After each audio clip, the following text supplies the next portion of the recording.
Hello and welcome. My name is Biagio Mazza, Pastoral Associate of St. Sabina Parish in Belton, Missouri, and I'm here to welcome you to another Do You Know series question. Today's Do You Know question is, do you know some of the feasts that are celebrated during the Advent season? There are many key feasts that are celebrated during the Advent season, and I would like to highlight at least 5 of them. And I'm going to name them first and then talk a little bit about them.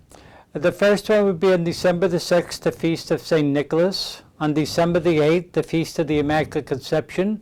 On December the 9th, the Feast of St. Juan Diego. On December the 12th, the Feast of Our Lady of Guadalupe.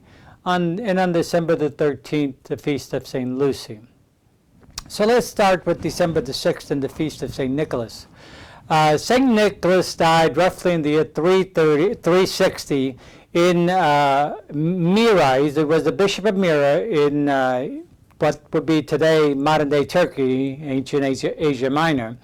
Not much is known about him other than the fact that he was very devoted to the underprivileged and the oppressed and the unfortunate. And so a number of legends developed around that theme of his life. One of the best-known legends that came out of his tradition, one that is symbol for many of his paintings, is the fact that he overheard that one of the fathers had 3 daughters. One of the fathers of the town had 3 daughters who he couldn't afford a dowry for them to be married. And so he cooked up a plan of selling the oldest daughter in order to make money to marry off his other 2 daughters. And so what St. Nicholas did is he gathered a bag of gold and threw it over the wall into the man's house so that he could afford to at least pay the dowry for one of his daughters. Well, of course, he had 2 other daughters, and so on each preceding night, what St. Nicholas did is he threw another bag of gold. So 3 times he did this so that the man could actually properly get a dowry for the daughters and so on. So he became known as the one who paid attention to the poor, and so his whole notion of a gift giver came into the tradition. In Northern Europe, for example, he became known primarily as St. Nick, and by the time he comes to America, he becomes known as St. Nicholas, or what develops as the feast is separated from the day is Santa Claus. And in the 1900s, we have the development of the traditional the traditional image that we have of Santa Claus as a jolly old red man.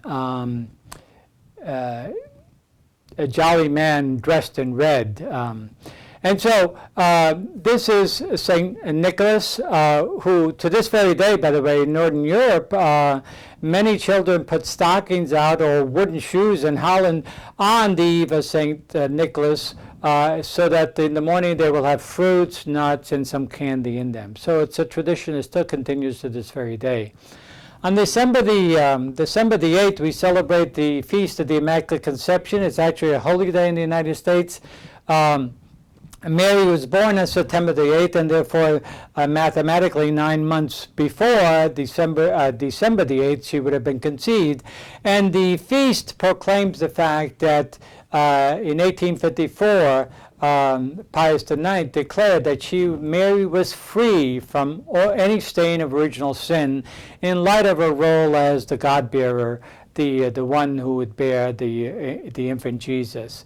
And so as a result of that, she was honored with the Feast of the Immaculate Conception. And in 1846, the U.S. bishops made her the protectorate or the patron saint of the United States. There's even a Basilica of the Immaculate Conception dedicated to her in Washington, D.C.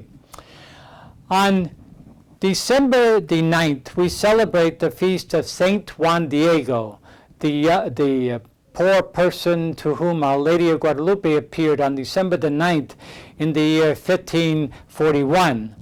Now Juan Diego heard Our Lady appear to him in Tepeyac Hill, just outside of Mexico City, and Our Lady asked that the Juan Diego go to the bishop and demand that a church be built on this particular site.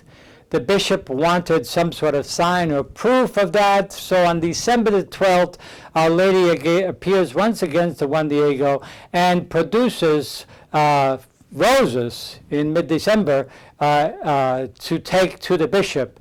And Juan Diego gathers them in his cloak, and he takes them to the bishop, and as he unfurls them in front of the bishop, not only does the bishop surprised to see the roses, but everyone is surprised by the image of Our Lady of Guadalupe on Juan Diego's cloak. And to this very day, that image is revered in Mexico City with a huge church built in her honor.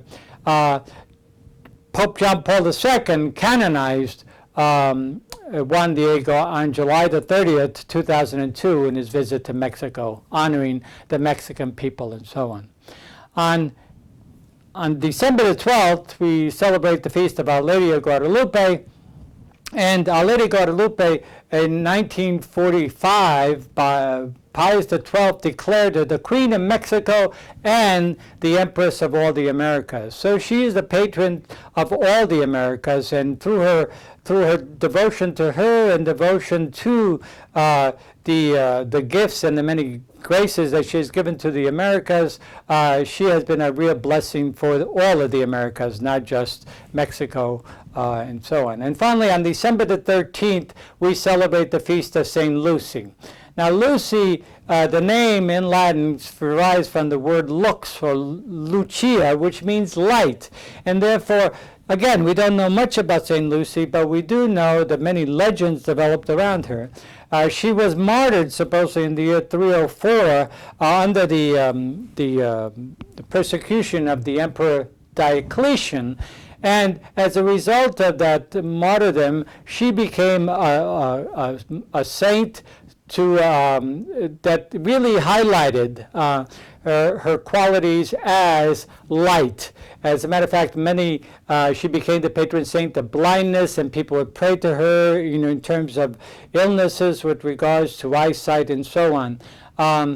However, during this time of the year, in the ancient world, when before the revision of the calendar, December the 13th was seen as the shortest day of the year, and so in celebration of that, light was used to celebrate the oncoming solstice that would be coming and the overcoming the darkness of winter. So to this very day in Northern Europe, and a number of the young girls go around crowned with lights in order to celebrate the oncoming solstice and to honor St. Lucy. So I hope this has helped to explain just a bit of some of the feasts that rich feasts that are present during the season of Advent, and I hope you will return to more Do You Know questions to understand more of our Advent season and the entire Christmas tradition. Thank you very much.